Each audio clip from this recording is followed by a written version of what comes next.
Bonjour à tous et bienvenue dans Pastille BD, l'émission qui vous fait passer en douceur l'actu du monde de la bande dessinée. Une Pastille BD un peu spéciale cette fois-ci, puisque en partenariat avec le festival Crayon Nantes, qui se situe dans la ville de Nantes, et donc je vais vous faire découvrir l'intérieur et les coulisses d'un festival de bande dessinée. Auteurs, visiteurs, organisateurs, on va tous les rencontrer au fil de la vidéo. C'est parti, dédicaces, expositions, films, il y en a pour tous les goûts ce week-end à Nantes.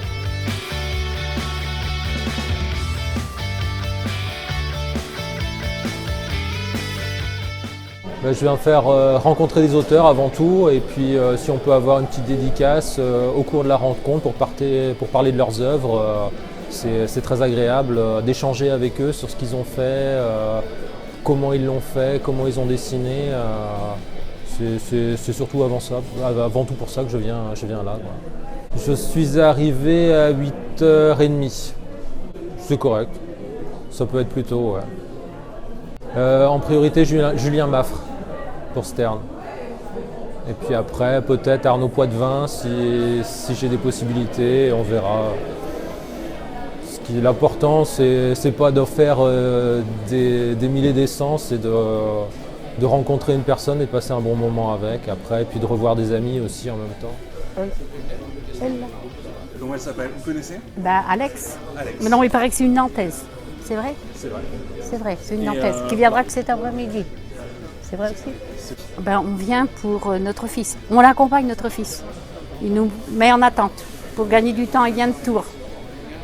Voilà, pour en faire le maximum, lui, dans la journée. Alors votre fils, il a quel âge? Il a 45 ans.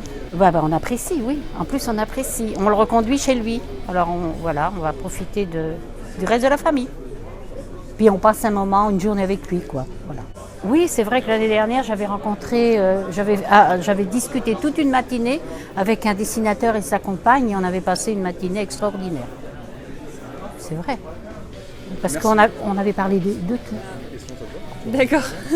Donc moi c'est Anaïs Goldenberg, je suis illustratrice et auteure et éditrice et je fais des histoires de sorcières. Donc j'ai écrit Automne et Hiver qui sont les deux premiers tomes d'une série de contes illustrés avec des sorcières. Et là je viens avec un almanach sous le bras, donc un almanach de la forêt écrit par des sorcières, avec quelques images exposées pour une petite expo pour le festival. Et le salon est sympa, c'est un petit salon humain. Donc c'est à taille humaine mais c'est aussi humain, c'est chaleureux. On a le temps de parler avec les autres auteurs et illustrateurs invités. Et puis on se sent très proche des lecteurs aussi qui viennent visiter. Il y a moyen d'avoir des relations privilégiées avec les gens. Donc ça c'est top.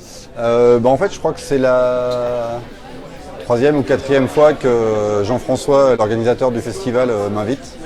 Il m'avait invité une première fois, mais je me suis désisté au dernier moment parce que, en général, à ces périodes avant Noël, il y a souvent dans les familles des gastros qui traînent ou ce genre de choses. Donc du coup, j'avais pas pu venir. Donc... ça, en général, de toute manière, les dédicaces avec le public, c'est toujours un plaisir en fait d'avoir des retours sur les albums qu'on a fait, que ce soit les derniers ou même des albums moins récents.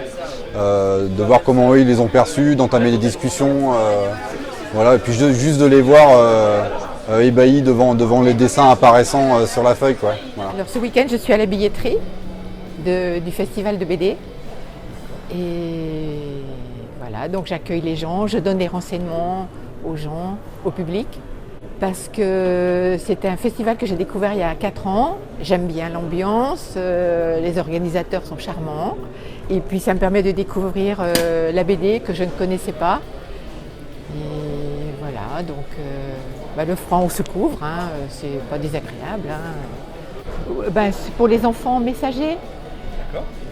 Et puis. Et côté adulte. Et côté adulte, Ingrid Liman. Je m'appelle Richard Coudray, je fais partie de l'association Crayon Nantes depuis 2010. Et puis je m'occupe principalement de l'organisation des bénévoles et du site internet. C'est surtout l'idée de participer à l'organisation d'un événement qui m'a plu. Puis comme je suis également amateur de bande dessinée, ça tombait bien.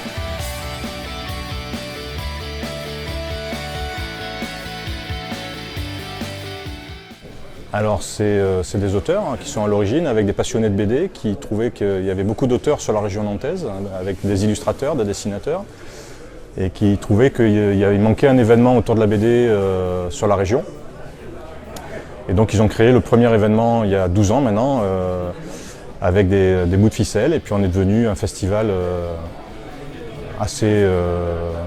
dont on est fier en tout cas sur la région, depuis sur cette édition en tout cas.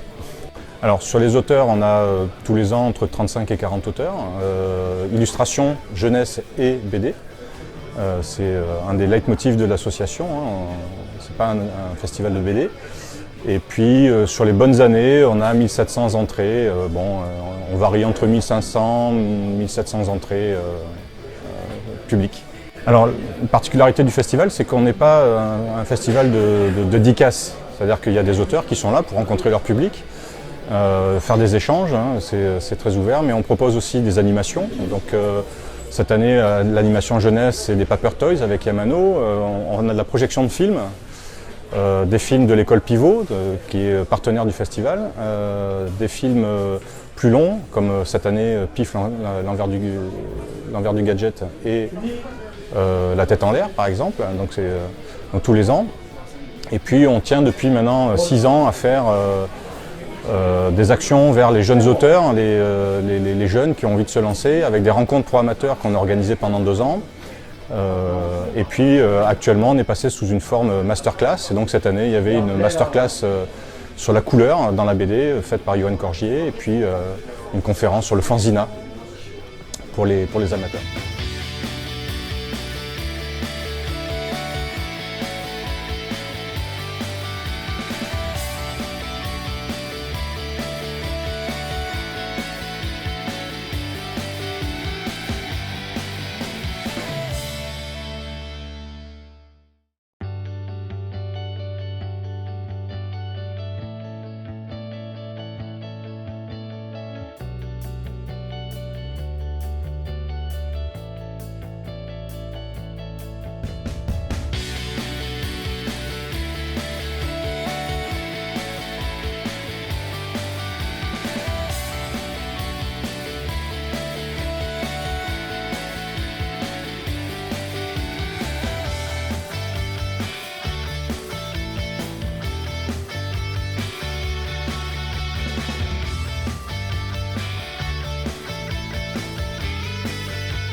Eh bien, elle s'est montée avec Jack de l'organisation Crayonnante, du coup, qui m'a expliqué que je ferais partie de cette exposition. On est plusieurs auteurs.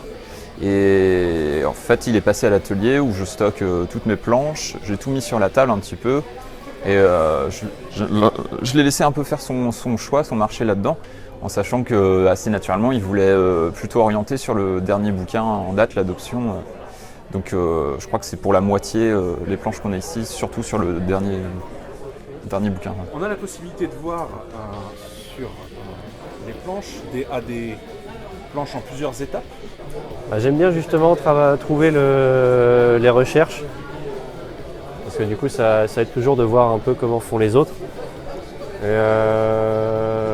Et bien sûr voilà le cheminement quoi. Du simple croquis au storyboard, carrément à la recherche de planche la plus avancée, quoi. Quitte à après avoir la planche ancrée au final, vraiment la totale, quoi. Là, par exemple, quand on regarde celle-là, j'ai à peu près tout ce que je recherchais dans une expo, surtout par rapport au format de la pièce. Je pense que il y a de quoi quand même être régalé, quoi. Passer un petit temps pour quelqu'un qui prête attention aux détails. Alors c'est pas plusieurs étapes, il y a un piège. C'est vrai que sans notice, on pourrait penser à ça. C'est qu'en fait, là, sur les 5 premières planches de l'adoption, j'étais parti sur ma cuisine habituelle, savoir noir et blanc et mise en couleur ordi, en aplat. Et en fait, ça faisait déjà, depuis l'album Merci précédemment, je souhaitais changer de technique. J'avais fait des essais mais qui n'étaient pas concluants.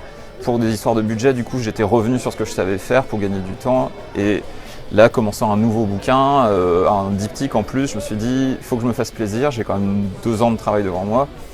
Et, je vais revenir sur ce qui n'avait pas marché sur Merci, essayer de refaire une période d'essai comme ça. Donc j'avais commencé, les planches qu'on voit noir et blanc, c'est la première mouture avec l'ancienne technique. En fait, les planches qu'on a en crayonné à côté ne sont pas les crayonnés de ces ancrages. Ces crayonnés-là ont été faits pour une version crayon qui est la technique dans laquelle a été fait l'adoption par la suite. Donc c'est un piège en fait. Après là j'ai vraiment gardé le storyboard, le découpage pour moi fonctionnait.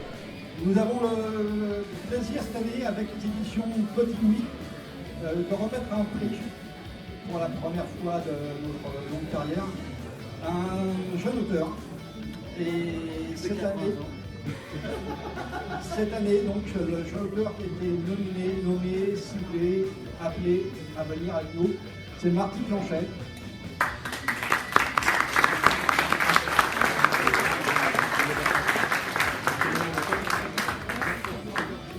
Auteur de Le Petit Bourreau de Montfleury, à lire événement culturel indispensable de la culture nantaise. Les éditions Viki Viki remettent par ici. Directement, on peut le prélever directement au Panama.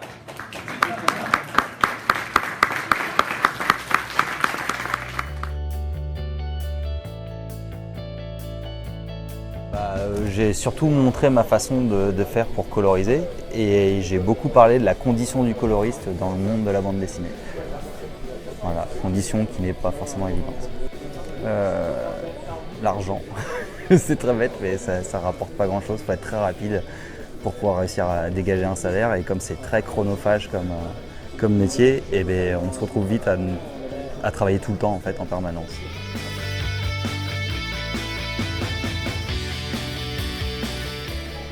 Le ressenti, c'est d'avoir réalisé le projet qu'on avait en tête, avec des animations, avec des auteurs qui étaient présents, qui ont dédicacé, qui ont passé un bon moment, je crois. Un public qu'on aurait espéré plus nombreux, mais c'est les aléas des événements. On est en période de Noël, donc certainement que les gens ont aussi d'autres occupations. Ça, c'est peut-être le côté un peu dommage. Mais sinon, globalement, je suis assez satisfait de l'organisation. Tout s'est bien déroulé, il n'y a pas eu de problème majeur. Et donc, je suis assez satisfait. Et je remercie pour ça les auteurs, bien évidemment, sans qui le festival n'aurait pas lieu, mais aussi les bénévoles qui donnent de leur temps et qui font que cet événement fonctionne tous les ans depuis 12 ans maintenant. Alors, on va certainement faire une petite pause en 2017 pour repenser un projet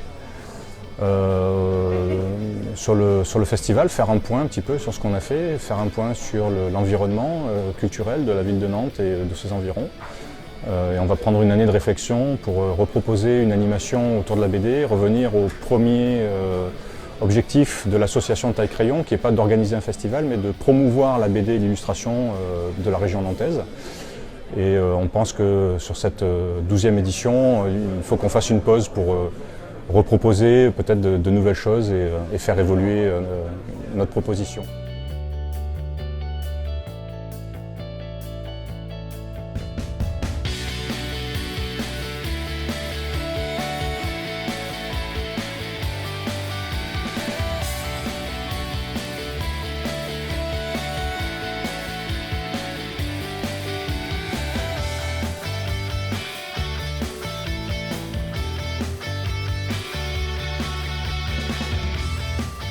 Voilà, il est temps pour le Festival Crayonnante de fermer ses portes. J'espère que vous aurez passé un agréable moment à en découvrir les coulisses. Je tiens à remercier toute l'équipe qui m'a permis de faire ce tournage et qui m'a fort bien accueilli pour ces 2 jours. Remercier les auteurs, les bénévoles, les visiteurs qui ont joué le jeu de cette vidéo. Il est temps pour moi de vous dire au revoir, à bientôt, pour une nouvelle pastille qui fait du bien à la bande dessinée.